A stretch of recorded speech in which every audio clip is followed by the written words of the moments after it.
think we're good. I'm with Jim Hohmeyer. You're the next, like, next to my parents. I think have been one of the longest, contributors to my musical journey. So it's all your fault. But no, tell the Richard Rodgers story. What were you gonna say? Oh, we were just talking about composers and Stephen Sondheim and all those wonderful people. Where the story goes that Rodgers was vacationing in the East Coast, someplace like on Nantucket, Cape Cod. And this is back in the 1940s, 1950s, when you didn't have cell phones or internet. And the postmaster's phone was ringing, and it was a Rogers arranger, Robert Russell Bennett Yes. from Hollywood calling up. And so the postmaster had to get on his bike and ride over to Rogers' cottage and then get him to come to the post office and picked up the phone. And this, remember, long distance telephone calls back then were not cheap.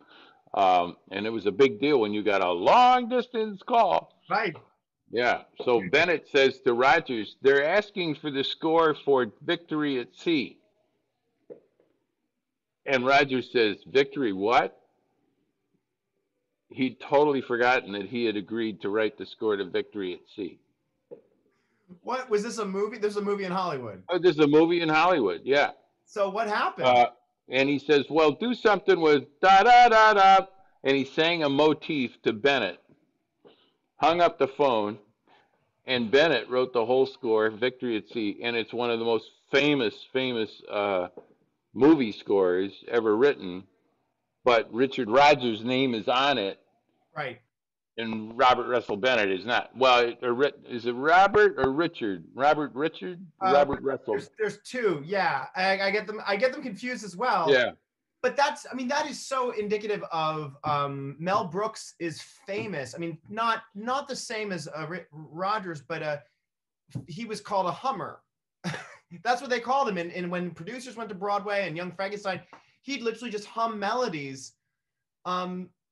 I guess, what do you think? I mean, is that any less, or is that not the same as actually writing out the part? I think the arranger in all of these Broadway musicals and other things that we listen to, movie scores, the arranger is just as important, if not more important, than the composer. It used to be that before, when the internet was first developed, I heard a story about John Williams doing a piano score, and then he'd send it off to London, and they would score it, and then print the parts out or write the parts out and give it to the orchestra in London. Mm-hmm. They'd play the score, and then they'd ship the recording back. So it was all done in London, and Williams didn't even have to go there. Now, that's a story that I heard. This is way back when. Right. But the interesting thing is that about John Williams, as long as they were going there. Yeah. Do you know this motif?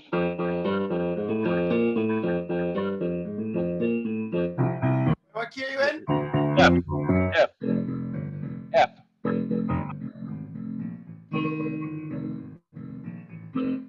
So that was a 1950-ish kind of called what was the name of the show? It sounds like something out of like the 1950s hop roller rink.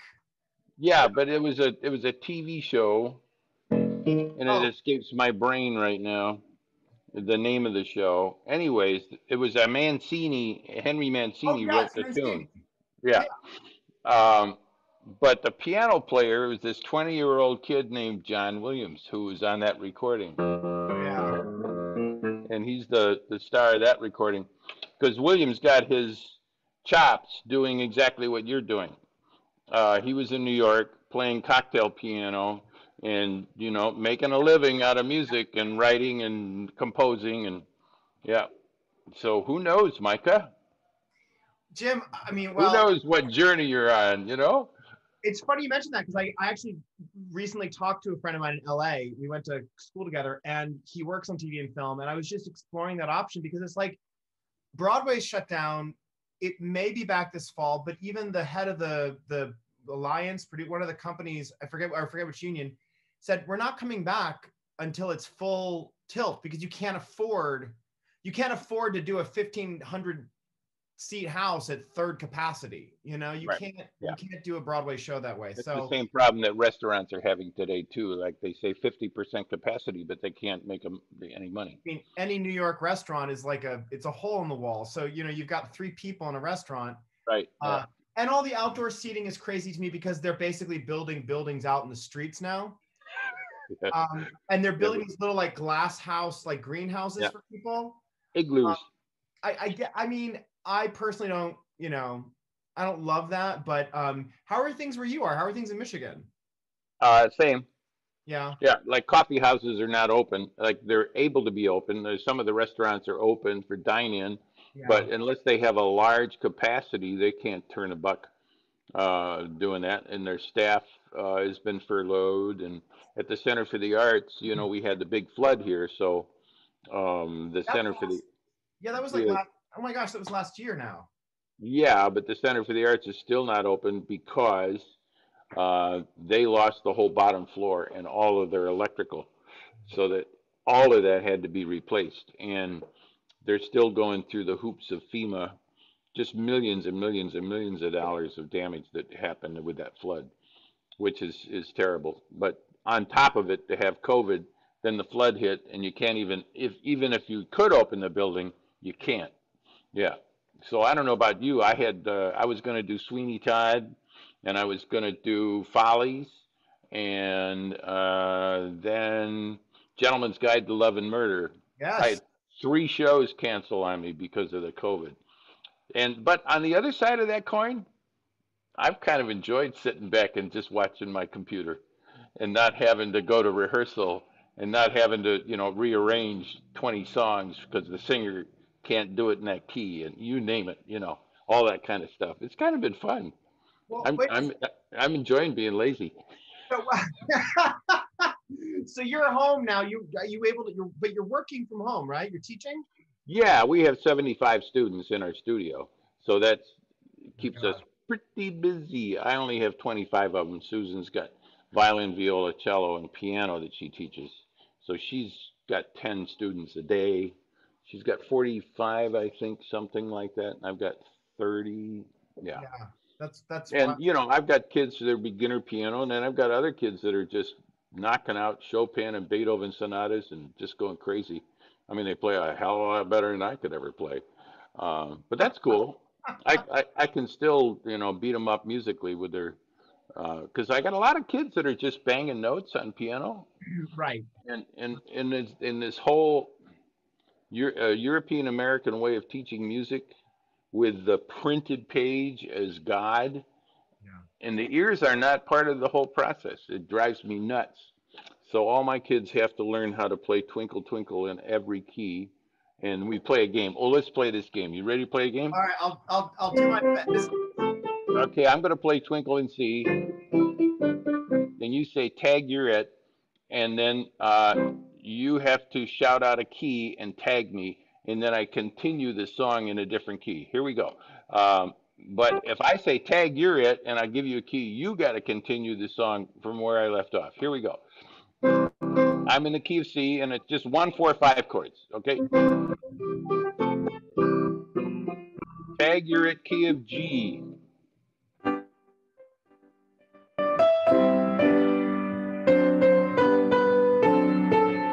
did it. Yeah. D. D. So I got to continue the song. Now we're back to the A prime section. Key of E flat for you. Okay, finish the tune.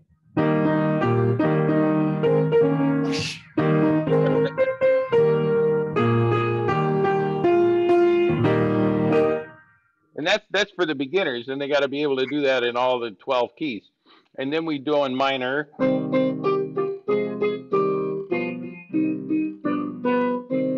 And then we do, you know, all the different minors. And then the fun thing is we start adding other chords. 6 chord, 2, 5, 1, 2, 5, 1, 2, and then we can do deceptive cadences. Okay. and they have to. It expands their language using that same tune and the same chords. And I've got a couple. I'm going to throw alt dominants at them, you know. But I'm not ready to play that game because I don't know what I'm doing there either. Well, I was just reading a book about this. A teacher asked me to proofread a beta reader for her new book that she's publishing about this, and I'm reading it thinking, oh my gosh, I have so many holes in my education, specifically the oral awareness, because I was so paper trained, and I think classical musicians like us, I'm like, my ears are never, and I don't feel ever at the same level as my hands or my what kinetic the Your touch muscle memory, yeah. muscle memory, and my sight is good. I mean, I can read, I can sight read, auditions all day. But boy, there are times where I'm like, I need to have more spatial awareness about what key I'm in, key relationships, Yeah. always. When I was working in Detroit, the musicians I was working with were so well trained by ear, and they could read fly poop at 50 feet. It was amazing. These guys were just top of the line guys. Uh, but a lot of them weren't jazzers. Then I started working with jazzers. Oh my Lord, these jazz piano players. There's a guy in Detroit named Buddy Budson who can't read a lick of notes. And Right. that's why they would hire me a lot of times because I'm like you. I could sight read really well, Yeah. or at least I used to be able to. And but my ear was not as strong as my reading, so I get hired to do these big out of town shows. They show up 5 o'clock. You talk through the show. You don't even play it. 7:30, 8 o'clock hit, and you got a coliseum full of 10,000 people, and you're sight reading this stuff. But it's pretty simple stuff. Right. You know, Well, when was that though, Jim? That was yeah. that was when before I came up to Midland. So that was in the let's see, 70s, 80s, and 90s. Wow. Yeah, like 3 decades of doing that kind of stuff. Yeah. It was fun. I backed up Jay Leno and I backed up a whole bunch of people, um, famous people. But they all show up with their book, and Right. because it's so expensive to have a full band, there was no rehearsal. They cut that rehearsal portion out because if you have union rules, if you Oh have yeah. a rehearsal and a performance, you got to pay them like they're two separate gigs. Yeah. Uh, but if you have a talk through and run on stage and play, then it's one gig. So I'm yeah, surprised. I'm surprised they got away without the rehearsal. Like, I'm surprised the rehearsal wasn't part of a union contract saying you have to have at least some one. sometimes some guys would come in and Yeah. we would have a rehearsal and we'd play through it. Um, but these musicians were just Oh yeah. amazing, amazing. I mean, that band was really, and it was the same guys all the time. Yeah. It was the Austin Morrow band in Detroit, and yeah, a lot of fun. Well, look, But that's the kind of thing that I think any well-trained musician should be able to do. His ears, his eyes, and his fingers should be all on this or her on the same plane. yeah. And I've met so many people that are so, as you say, paper trained, eye bound, and you take the sheet music off the piano, they're lost. But when you do auditions, they'll give you a piece of music and they say, "Oh, I do this in the key of F sharp major." And You know, you say, that "Say what?" happened as much, but it has happened. And I think what I find interesting is like when I've played for composers, for example, like Bill Finn, Mm. or I played for Michael John LaCusa, who's he's in another world. But I think for someone like Bill, I was working with him one summer at Barrington Stages up in Massachusetts, and it wasn't that the stakes were the stakes. I don't know if it was high or low, but I think part of me, um, the environment was so loose and I was so comfortable and my attitude was so comfortable that I was able to sight read and transpose. And I didn't feel any blockage in my brain about, oh my gosh, it's Bill Finn and I'm nervous. I was just like, whatever. Okay, great. I think part of it because his energy is very whatever. He's very like relaxed and somewhat irreverent about things in life. So you're kind of like, well, if he's dropping F-bombs every right and left, then I don't really care. you know, I mean, I think it's also the energy people give you. Yes, yeah. I would say to that though, like when I've watched Paul Ford, the pianist for all the Sondheim shows, who Sondheim has thanked in his Tony speeches. I was watching one of those clips of Tony speeches, and like, because I went down the rabbit hole, and he thanks the pianist. He thanks Paul Gemignani, but I sat in an audition once with Paul Ford and Paul Gemignani, and you see Gemignani in the back doing this, and as Paul Ford's playing, he just starts transposing the song up. And he's like, yep, because singers, in Gemignani's point of view, and I tend to agree, singers play it safe, and the support mechanism doesn't really come into play for a lot of them until they get up to a key where they're starting to have to project more. Right. But transposing in auditions these days, I think it's partly just there seems to, at least these days, when we had auditions over a year ago, there is a trend to not do that because I think actors in the industry know that a lot of pianists can't do that. Unless they have a Yamaha Clavinova electric piano and they can push the button. Right, yeah. Exactly. Or you get the really ignorant singers who don't know the songs too high or don't know the songs too low, and the casting director's like, you know, can you help us out? And you're like, okay, like obviously I'm gonna say yes, I'm gonna give it a go. But audition technique is a whole, like kids that don't know how to prepare their music, they don't know when they've cut two parts of a song that the keys change, but they cut off the key signature, so you're playing one key and all of a sudden you're like, why am I in Dorian mode? Why am I in Mixolydian all of a sudden? Oh, I'm in G major. Oh, that's why. Okay. That's great stuff. I gotta ask, because I was amazed by this. When we worked together, you had worked with James Levine, yeah, and Robert Shaw. Yeah. I would like a refresher on that history because I find that fascinating. When I was down at Wayne State University in Detroit, I think I was in my second year of college. It was in 63 or 64, something like that. Up in Oakland University, they started, Mrs. Dodge, who was married to the GM president, had this estate called Meadowbrook Estate. Oh, sure. And it was huge estate up in Rochester, Michigan. It's one of the, huge estates of the United States. Anyways, lots of land. So Mrs. Dodge decided she was going to have orchestra concerts during the summer, and she called up the Detroit Symphony, and lo and behold, they agreed to have summer concerts, very much like Meadowmount or like the Boston Symphony does with Tanglewood. Sure. Okay, but then it was on the property of Oakland University, so they had to have it as a educational opportunity in order to use the grounds. Long story short, they developed the Meadowbrook School of Music. Oh. Woody Varner at that time, who was the provost, said, "Well, who's the best guy in choral music?" Because they did choral, orchestral, and I think it was just choral orchestral. There was no band. And of course, Wally Collins, who was the president, or he was the chair of the music department, said Robert Shaw.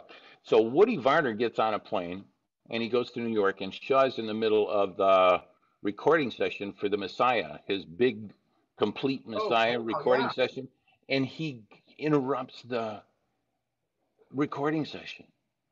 And he's this kind of guy that you just don't say no to. And he contracts with Shaw right in the middle of the recording session to come out that summer and do a chorus with the Detroit Symphony Orchestra. Okay. And so my teacher, Malcolm Johns, got wind of this, and he said, "Hey, if you need a guy to set up chairs and stuff, call this Hohmeyer guy." So, yeah, they paid me $100 for the whole summer. It was like 10 weeks. And I was there working with Shaw as his gopher for that summer, and we did the Beethoven Mass in D. We did the Schubert Mass in G. I think that was the summer we did those. But it was a chorus of 300, and they were all the choral directors from the Midwest that had just flocked to work with Shaw. Right. Totally changed my life working with that man. So then I did that for a couple of summers, and then Shaw didn't come back. Clayton Crabeel came in, and then They had the orchestral was Jimmy Levine, who was 20 years old at that time, I think, 21, and he was the associate conductor of the Cleveland Symphony. Had nothing, he told me when he was working there, I'm going to be the music director of the Metropolitan Opera, and we all went, oh yeah, sure, Jimmy. Of course, now look at where he is now. But he was just an amazing force. He could play piano and transpose, Levine, I'm talking about, Yeah. all of the opera literature from memory. I mean, this guy was just insanely good. His conducting technique sucks. But his, You've done this. This is the. this is Jimmy in the pit. Yeah, right. That's But the one thing I remember you telling me about him is like, this is the man knows everything, but. and my conducting teacher was Elizabeth Green at U of M, and she was such a technician with the stick. She thought that if you used your mouth instead of the stick, you're doing yourself a disservice. And it's a great thought for a conductor, because when you're in a performance, you can't talk. Your stick is supposed to do the talking for you, or your gestures, and not so much with the famous conductors. It's a lot of talk, and the stick doesn't work. The stick doesn't talk very much for them. I'm reminded of the story of who was it? Kuzovitsky was in Boston, and the bass player showed up one day with a telescope on a stand, and he was playing the bass, and he was looking through this telescope. And Kuzovitsky says, "Sir, what are you doing?" And he said, "I'm looking for the downbeat." Wow. Kuzovitsky fired him. He got fired right then.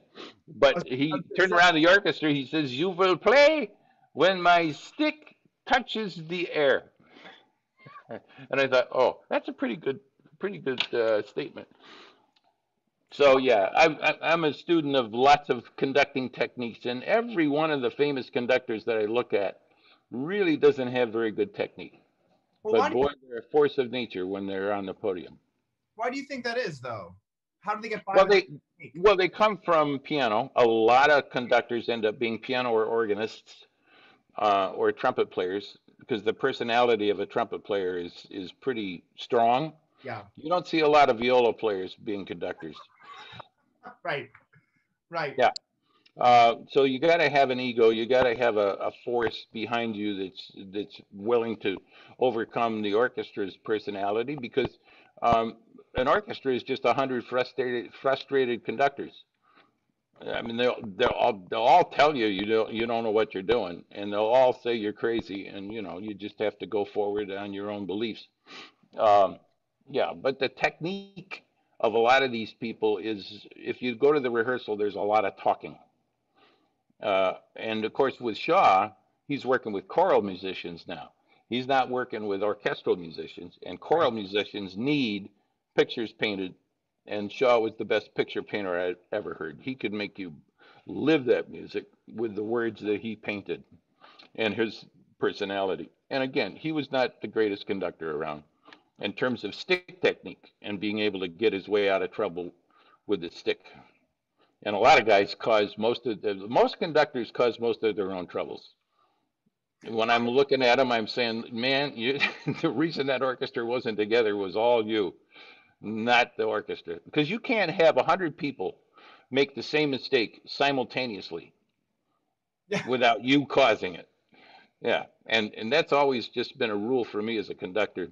If more than two people make the identical mistake, you caused it as a conductor.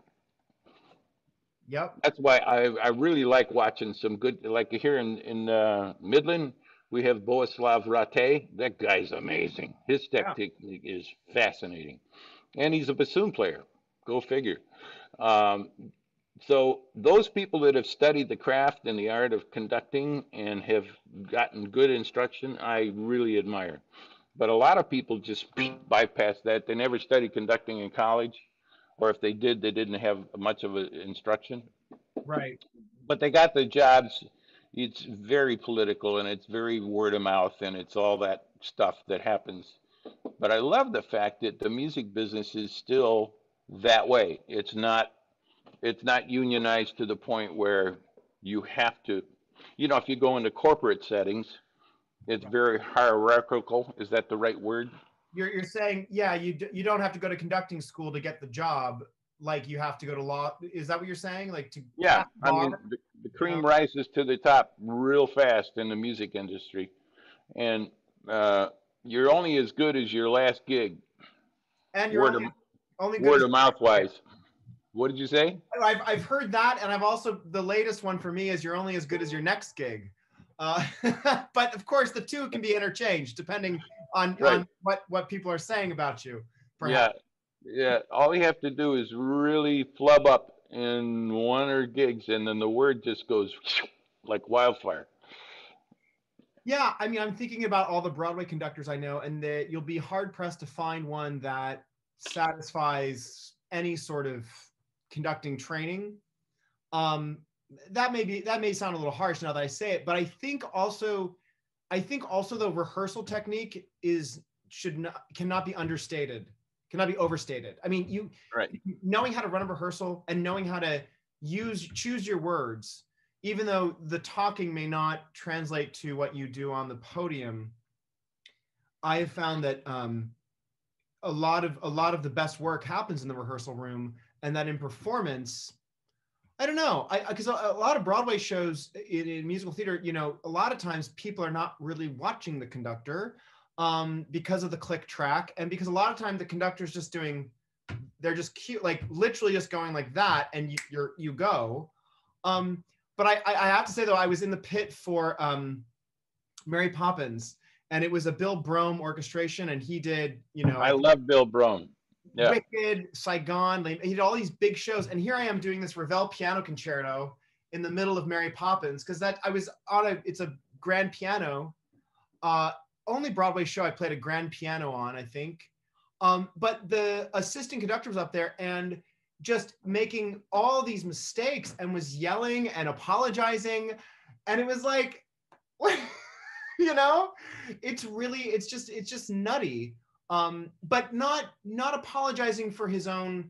There was no ownership of what had happened, because, like you said, more than one or two people were making mistakes in the band, in the orchestra. And that ego steps in and says, it's not, the conductor says, no, I didn't do that. That you did that. Right. And I've, I've, I've frequently said, oh, let's go back for me. Well, we start at letter A for me. well, and Yeah. that's hard as a conductor to embrace your fallibility and say, listen, I'm human too, because Well, or you know what I like to do? I say, let's go back for me, and I'm going to do it differently, okay, and then it cleans up the mess that I created. And yeah, then I think that it sends a message to the musicians that, oh, this guy knows what he's doing. Um, right. the message you don't want to send to musicians is that egotistical, I know more than you do, and everything you do is wrong, and everything I do is right. Oh, yeah. Guys But will certainly just turn right against you, and no matter what you say after that, you're done. You're toast. and I've had the reverse, where I sometimes think that I'm always to blame because I am the conductor, because I own I'm the captain of the ship, and if the ship's going down, it's my fault. And there's got to be there's a balancing act of saying, yeah, I own it, but so do you. Not to name call, but it's like I've been in a situation where, like, I get thrown into every situation as though I'm somehow at fault. It's like it can get very muddy very quickly. Yeah, and yeah, I think being able to own it or reject the ownership is really important. But, we're all fallible and we make mistakes. I can remember a bunch of them. Orchestra Hall in Detroit. Here I am conducting Dvorak's uh,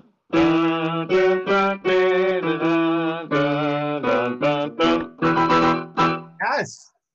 uh, second or third movement. I got lost. It was all from memory. I got totally lost, and the strings are coming down in this nice eighth note pattern, and suddenly I was subdividing, so they did. and Oh and no. I was dying. The orchestra was dying. They were looking at me like, "What are you doing? House is full." And then they finally got to the trombones at the end of the thing. I went, "Oh God, thank you." Yeah. You know, that also reminds me of the story of Don Pippin, he's a Broadway conductor. He's still around, but this was Yes. like back in his heyday. I don't know when, 70s or 80s, and they were doing a concert at Carnegie Hall, and they changed the program at the last minute, and they went to the Candide Overture, and he That's did. a hard one. Yeah.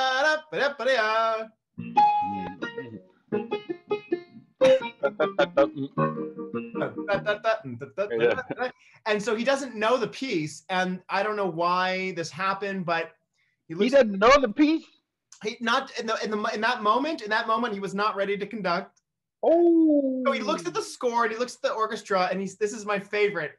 He says, "Follow me when I'm right, And ignore me when I'm wrong. and make me look good. Follow me when I'm right, and make me." Yeah.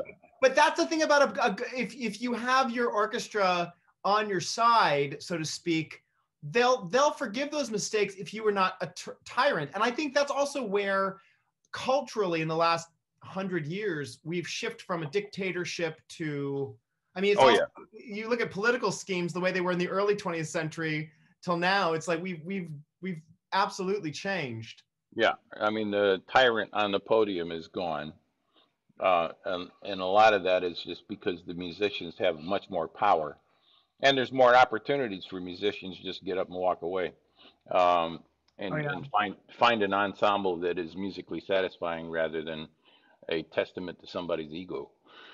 But yeah, the conducting stories are legion with all the people that I love the story about Toscanini when he would get so upset he'd throw tantrums in the NBC Symphony Orchestra, uh, and a person who was in Detroit tells this story because he was Toscanini's assistant concertmaster, um, and that when Toscanini would get mad, he'd jump up and he'd throw the score down on the floor and he'd jump up and down on the score, screaming at the same time at the top of his lungs and throw this tantrum.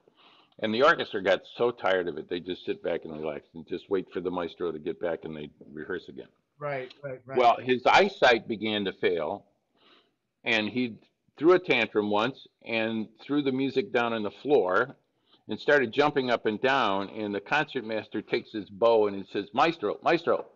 And the maestro looks up and says, "The score is over here." He was jumping up and down and not hitting the score. So I love it. Well, speaking of which, I remember my very first time conducting. We talked about this the other night in the Sweeney Music Man talk, which was that first day of rehearsal, you threw me into the pool, so to speak. And I think there was a day, I remember it was later on in the process, we had because it was community theater, it was kids. And we had 60 or so kids in the chorus, I don't know, in the orchestra. And you said to them all, you're like, you were so ecumenical, like this is a learning experience and Micah's learning. I was like 15, maybe just turned 16. But I started conducting phrases and we talked about the one and then 2, 3, 4, 5, whatever I started just doing different beat patterns. And you had like this group of like 100 kids count if they could count how many, because this is one. If this is one, this has to be 2, and this could be 3. But anytime I did that, it's the preparation to 1. It was the 1. Yeah. And sink or swim. It's interesting. I think about now on commercial theater, Broadway, wherever you are, it's piano conductor jobs, and that's been fine for me because I'm a pianist. But I love stick conducting. I don't get to do it nearly enough. And that going back to that, it amazes me how many people are struggle with it in a way that it feels so foreign to their bodies. And maybe because I was so young and you were so clear and so good at just that element of it, I've never felt particularly fazed by it or that the foreign element of communicating that way. Good. You know what you ought to do? Get yourself an orchestra. I know. We should. No, seriously. And I mean, there's a bazillion musicians in New York just dying to play in a good ensemble. And get yourself a little chamber group and do some really good Baroque pieces, or maybe some small Mozart. Yeah, woo! That that's just the bee's knees when you get a whole group together, and they probably fit right in your flat in your apartment. In my apartment. Yeah, right. More than 6 feet apart. Well, we'll get there. Yeah, well, we'll get there. No, that's an interesting idea. It's funny with all of my classical background, that has not been pursuing. It's weird, like pursuing classical conducting, and you think I would, and maybe because I've not really had that opportunity. I'm thinking more of the musical theater side of things. But you also have done Dvorak, and then you're doing jazz, and then you're doing choir, and then like nothing is off limits in your brain. No, not at all. Right now I'm playing organ. I'm getting my organ chops back, church organ, because we just got a brand new Hauptwerk 3 manual. It's a beauty, man. It's a great, but it's Hauptwerk is all electronic, so we have this row of speakers, and that's just the way to go. It's the bee's knees. I don't know if you're familiar with Hauptwerk. It's a system where most digital organ sounds come from one pipe, and then they split the frequencies up so that there's different pitches, but it's one sound. With Hauptwerk, they sample every pipe as a fundamental sound. So when you're in it, of course, therefore the file that you're loading into the computer is huge, and it takes, it's like 4 or 5 gigs per of sample sets. But when you're playing it, you're really hearing a pipe organ. Right. Yeah, it's electronic, and the trained ear can hear the difference between electronic and acoustic, but this gets pretty doggone close to being the real bee's knees. Now, the cool thing about it is it's MIDI. Oh, so Jim goes out online, and I find the Bach Toccata and Fugue, which I can't play, download it into MIDI, make sure it's got the right MIDI channels going, upload it into the organ, push go, and we got, all that stuff, and I can do all the MIDI stuff here in my studio and then take it to the church. Oh, you can just play the Bach Toccata? Yeah. So listen, 20 years from now when I'm a dead man, they're going to say, 20 years from now when I'm a dead man, they say, today we're going to listen to Jim Hohmeyer, who passed away 10 years ago, play the Bach Toccata and Fugue. Yeah. So are you faking it? Is that what you're doing? No, it's not faking. In my world, if it's available, it's good. As you said, there's nothing is off limits to me. Right. You're not pretending to play it. No, not at all. No. I mean, that would be charlatan time. I was going to say, Harold Hill over here selling his.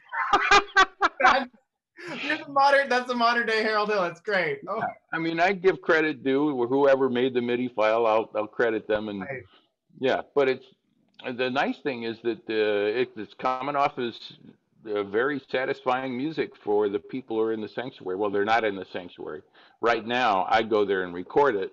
Right. And because of COVID, I make videos for the whole church, and then it becomes part of the church service.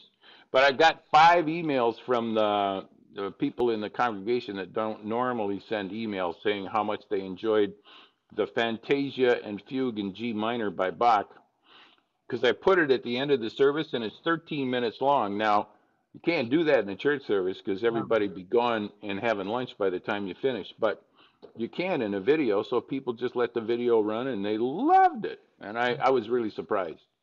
So that kind of gives me an indication which way we got to go with some of the church music for this church. A lot of churches have gone down the happy clappy road of 7-Eleven music, which is 7 words repeated 11 times. So there's a lot of things that you said, off limits. There's no limit. Yeah. I'm not going there. I'm not going there. Well, that's a question of quality, not necessarily where you might want to spend your time. But it's interesting how since the 1950s, with the addition of electronics to music, how the creative part of harmonic creativity of name this song. I think there's 1,000 names for that song. Is that chorus line? Yeah, that could be "Kiss Today Goodbye." Yeah, but that 2-1 suspension. Oh, the 9, the second. Yeah. Well, I'm in the key of C right now. So listen. Now this is country music.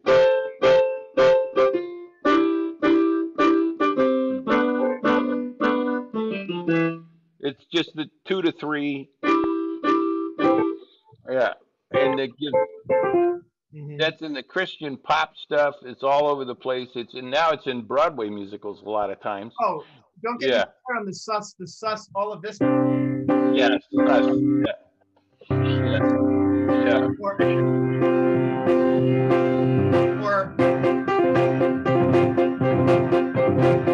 I mean,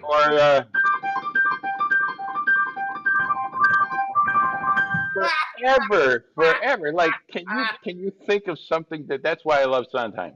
Yeah. Well, he'll never pull that trick. Well, but here's the thing. I mean, and I was just reading this book about all the intelligences of music, and I have come to think that when I practiced, like when I went out there for atonal music, even like Schoenberg, Berg, Webern, and I went to the extreme of my own, like that, my understanding. Wojciech. Yeah. Webern. Does it? What did I say? Webern's the no. You said, yeah. Well, whatever. Opera, right? But with Sondheim and other like Bernstein as well, if I'm playing, it doesn't ever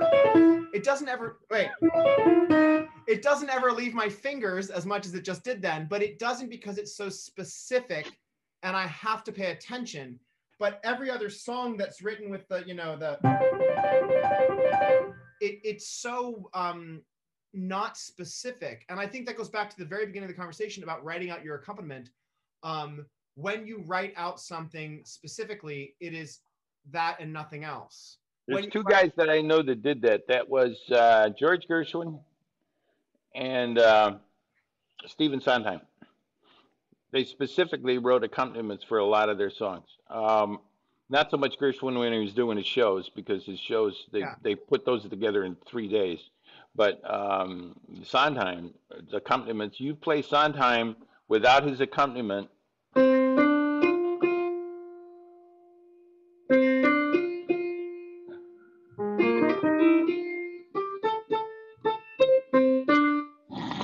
Yeah, it doesn't do anything for you. But with the accompaniment, I think it's, you don't like the melody?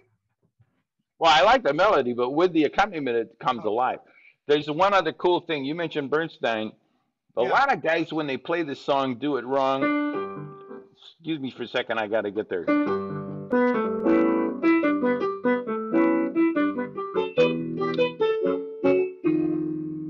And then he changes. But listen.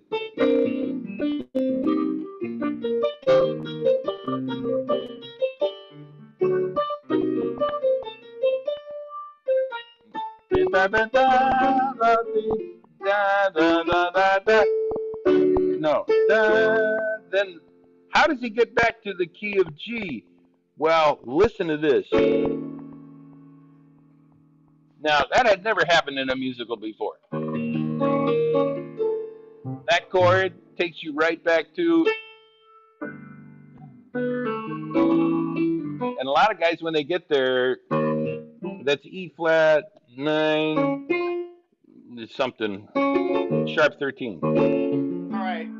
I'm nerding out with you, Jim, because I've actually have the score with me. Oh, I'm in trouble. No, because I've been looking at it. Oh, please. As I said, I'm so paper trained. Yes. We get to B flat. Okay.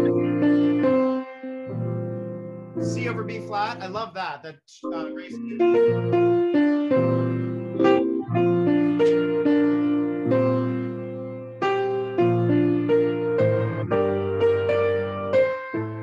A minor. Yeah. Sequence. Common tone modulation to D flat. Okay.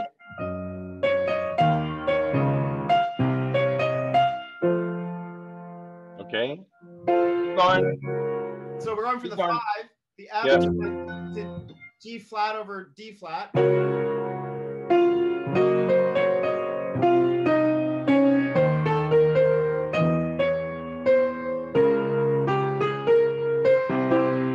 Now here, right here. Right here. Right there. We got a major 2. If we're still in B flat, C major.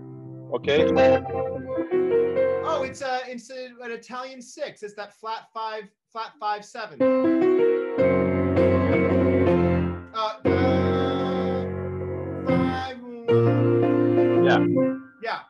Yeah. I thought when you played that chord, I'm like, is that a German 6? Because that's that feeling. And you know what? I think Sondheim got a lot out of Bernstein. We also got. What's that? Go ahead. Just that a lot of times, this,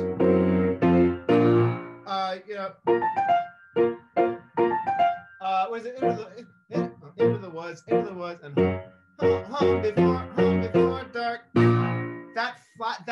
There's a lot of that sharp 6 flat 5 thing. I mean, it's in a lot of music, but I noticed Sondheim does that a lot to suspend us from getting home. If we're, I'm like into the, I think like, you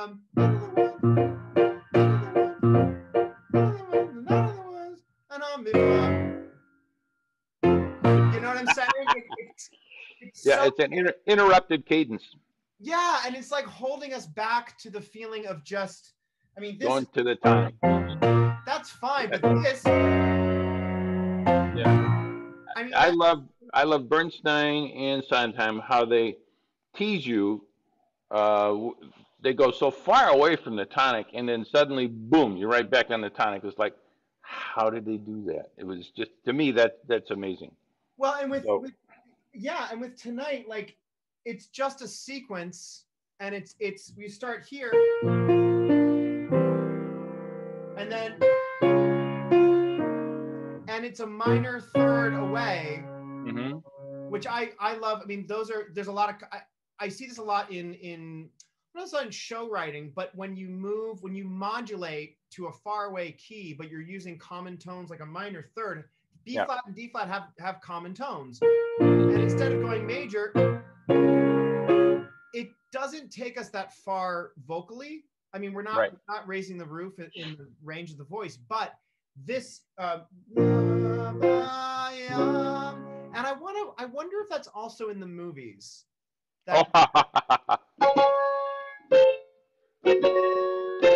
What is it? I'm sorry. Was that? John Williams, Star Wars. It's all common tone and parallel motion, and yeah. Well, it's there. We were talking once about. I think we were talking about Shrek. I noticed. There it is. There it is. Wait a minute.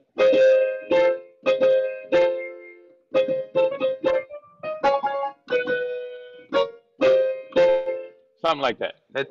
But there are common tones in all of those. Oh yeah. Something like that, or but I think also that diminished. There's something very heroic about C major, E flat, G flat, A, and in this Tonight, B flat to D flat, and it's like kind of sexy to think that you can do all of that and not really go that far away.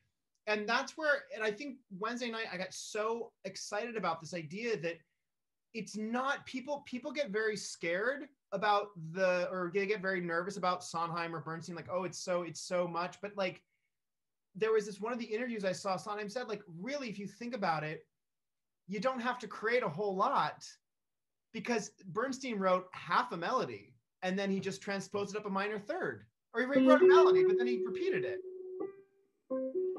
So years ago, there was a composer named Miklos Rosa. Do you know that name, Miklos Rosa? He wrote the music for the film The Robe.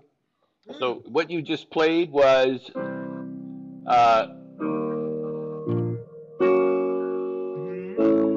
the diminished triad you played. So if you take a major chord and you make the diminished triad arpeggio a major chord, E flat, G flat major, A major. Yeah. If you look at, that's Christ's ascension. He was carrying his cross through the streets in that film, and that's what he did. He took a diminished triad and he just, these are the steps that he was taking. It's cool. When you played that, I thought, oh, I got to share that information. I love that. Really, I think I've seen The Robe, and it's a beautiful old movie.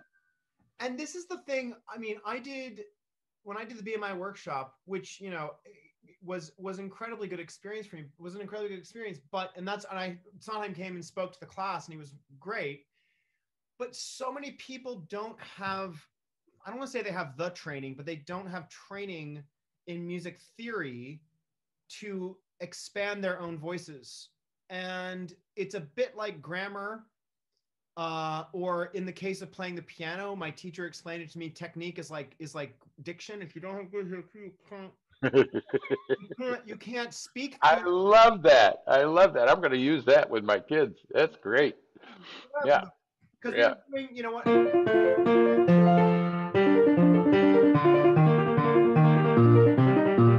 One of the Bach preludes, and it was this very declamatory, this very much a rolled thing, and like you have to have possession of your facility. My Constance Keene would say facility. And the other thing you made me think of was the very first day I met her, I said, oh, Miss Keene, I got to Manhattan School of Music, I want to play musical theater, and she taught Jimmy Roberts, who wrote I Love You Perfect Now Change. I'm like, oh, you're da-da-da. And I'm 19 years old, right? And she said to me, I don't care what you play, as long as you play it well. And that is speaking to all the things, nothing's off limits except the 7-Eleven. But I think you're right though. Like my church is a Lutheran church, so they love when I play Bach. I mean, they're into it. But I think anything you do, go at it with the best intentions and the best of your aesthetic and work ethic. But a lot of my colleagues, and part of it is I don't want to come off as snobbish, but like knowledge makes you appear unapproachable. I remember, speaking of which, this motion that we're talking about, I remember learning that was called a chromatic median, which was to move. And again, chromatic median, middle. I don't know if it was because you can move a major third or a minor third. C to E flat, or C to E major. And then you're working an augmented thing, because then you get C to E, E to G sharp, A flat to the C. And then you get all your dream notes. Papa, is that you, Papa? Dorothy, wait, I mean, right? I mean, and that's where your technique and grammar, so to speak, come into play. Like I imagine Rogers, or I'm thinking like when we did Wizard of Oz, my first musical, like that. Yeah, everything that Glinda did was a whole tone scale, and a whole tone scale does that emotional thing, and people who are not musicians will respond to that. Sure, it was this.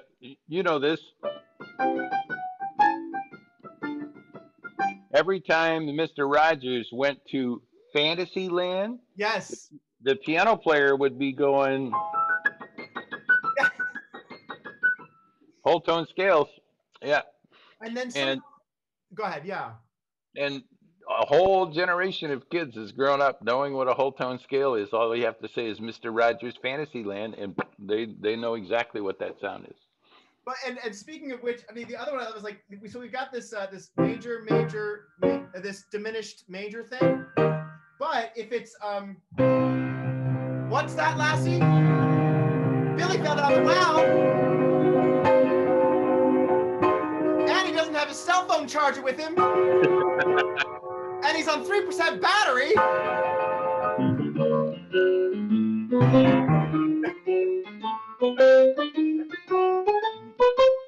So Disney uses the octatonic scale a lot in Beauty and the Beast. Oh, yeah? Yeah, right. In the movie, I think, because I had one student who was trying to transcribe a piece from Beauty and the Beast, and he'd never heard of an octatonic scale or diminished scale, so it was a good opportunity. He never ended up doing anything in music. He's a philosophy teacher now, but it was fun.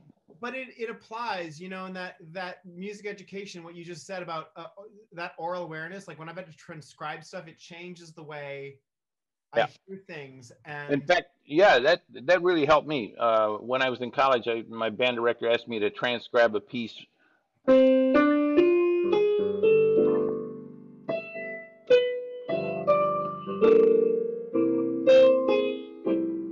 It's a theme from Mr. Lucky.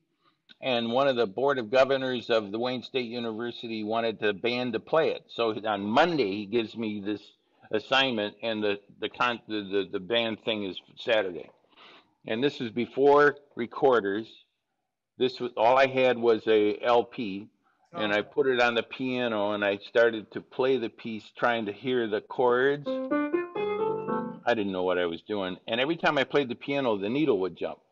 So I had. Get it off the piano.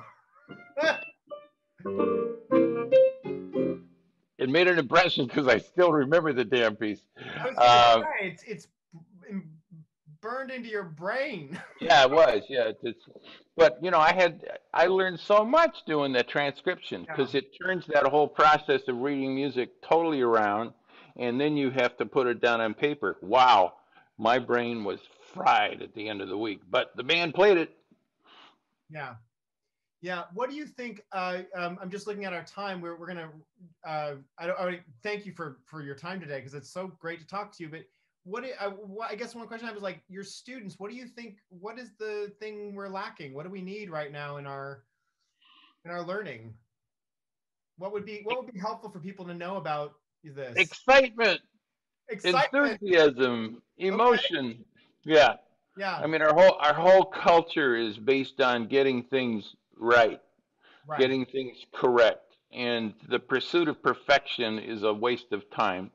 And I like the phrase, the enemy of good. No. Yeah, the enemy of right is good, or something like that. I used to use it all the time. What is it? The enemy of done is perfect. The enemy of perfect is done. Keeping us from finishing things is the perfectionism that keeps us something like that. Yeah. There's a whole difference between something that's good and then something that's right or perfect. So our culture is so obsessed with being perfect that we forget about being good. So if you play 25 notes and one of those notes is wrong, some kids will say it's not perfect and therefore it's no good. Well, yeah, you've played 24 worthwhile notes. But if you play 25 notes and they're worthless the way you're playing them, then you've played 25 worthless notes.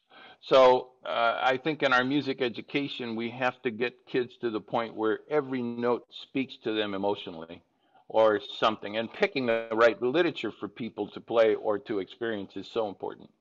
So I have lots of kids who like to do video game music now.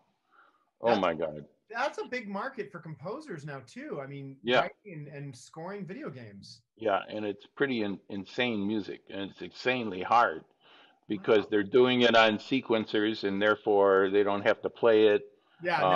And the kids look at the music, and it's like a fly got squashed all over the paper. So, yeah, it's tough. I mean, but the amazing thing is I have some kids who are not very good at piano. I mean, they're not technically advanced. But when they play their video game music, they're ripping that piano up because they know how they want it to sound. It's really amazing. So, yeah, putting kids back into books is important, so they have some kind of idea of the literature. But if they lose the enthusiasm or the energy for doing it, you've lost them. They're wasting their time. So yeah, you asked me what do we need in education overall? Excitement. We human beings don't learn anything unless it's connected to an emotional reaction, and I call it the elusive aha. So whenever you learn something that's like really cool, you connect it with an emotion. It's either sad or happy or whatever. But if it's not connected to an emotional reaction, you're not going to remember it. Tell me, how much algebra do you remember? Much. But look at what you've shared with me in this last hour about music. It's like, wow, this guy knows his stuff. Well, because it's all connected to an emotion. So yeah, we just need to affirm emotions in children, good, bad, ugly, and when a kid does this, it's okay. Yeah. Wow, that's brilliant. I mean, honestly, that's really good. That's great to hear, because that's a good reminder. We have to, and also love learning on all levels, because we have this, sort of a lot of people who like to be proudly ignorant of things, and it doesn't add up so much, in my estimation. Well, we've demonized the government in the last 40 years. Every movie that comes out about the bad stuff is Black Ops or FBI or CIA, and it's always doing bad things. And then there's one guy that says, no, I'm going to change the system, the Bourne Identity and all that other stuff. Right. Yeah, right. And so it's no wonder that half of the country is believing the big lie, because they believe the government is hoodwinking them. I don't think the government is smart enough to hoodwink anybody. You mentioned that the other night, and I was really interested in that was, you said that most of the films of the last 30 years or so, the villain has been the U.S. government. Yeah. And that's a really interesting place to come from with regards to if that is playing a part in people's minds as to why they don't want to believe facts. Vaccines in the African American community, about the fact that they were given syphilis to a bunch of men in Tuskegee.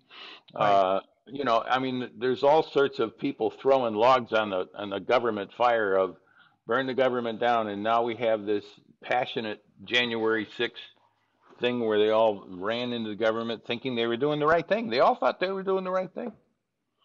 They were honestly thinking they were doing the right thing.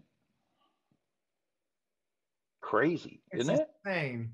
Yeah, and you look at them and say, what were they thinking? What they were drinking the Kool-Aid. And you look at behavior of pack animals and groups throughout our culture and our history, and that tribal mentality that people have adopted. And that does get to me. That does scare me. But I'm sure there'll be a musical coming out about it pretty soon. in rhyme and verse, I'm sure. Yes, right, right. I'm gonna stop us here, but don't go anywhere. I'm just gonna stop the recording. Okay. You're amazing. Thank you. How do I do this? There we go. Okay. Hey, thank you so much for watching. If you like this video, be sure to like it, love it, share it, tweet it, subscribe to my YouTube channel, and join me on Patreon. Patreon.com/MicahYoungMusic. I'll see you there. Bye.